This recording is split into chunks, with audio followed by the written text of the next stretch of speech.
Kung sa motor, bawal ang blinker kasi nakakasilaw, nakakailang sa mga kasalubong. Pero bakit sa bike ganyan, no? Ayan, no?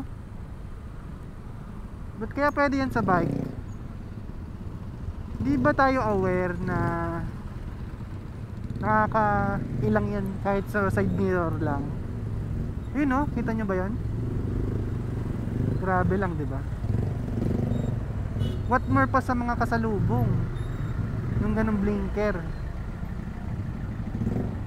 Hindi ba tayo aware na kahit sabihin natin na walang batas kunwari, hindi ba tayo aware na nakakasilaw yun? Na nakakailang yun?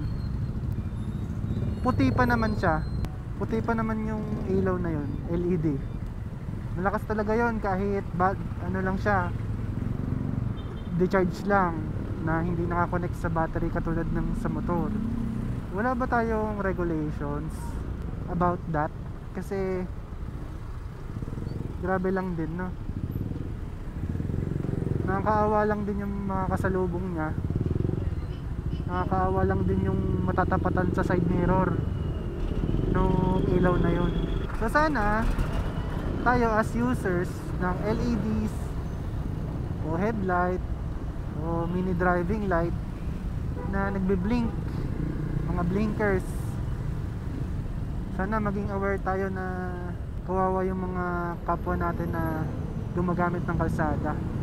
Hindi ko lang din sure, no, kay kuya, baka mamaya di lang talaga siya aware about sa ganung factor.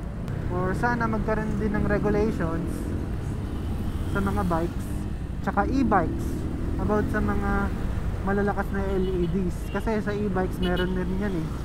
May kinakabit din na ganyan sa mga e-bikes. Meron din akong minsan na nakasalubong na ganyan. Sobrang lakas ng ilaw.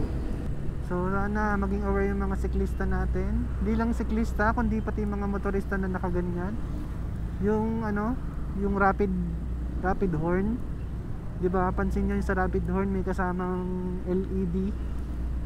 Yung mga mini driving light na gaano rin, nagra-rapid blinking din.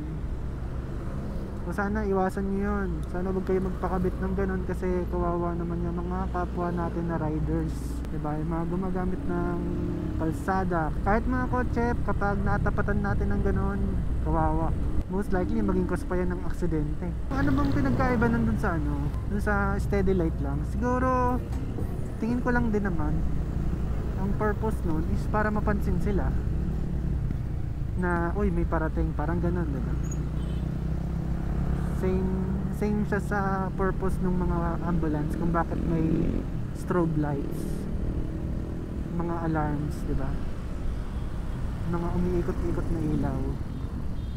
So sa tingin ko same ng purpose nun kung bakit ginagamit yung ganung blinker.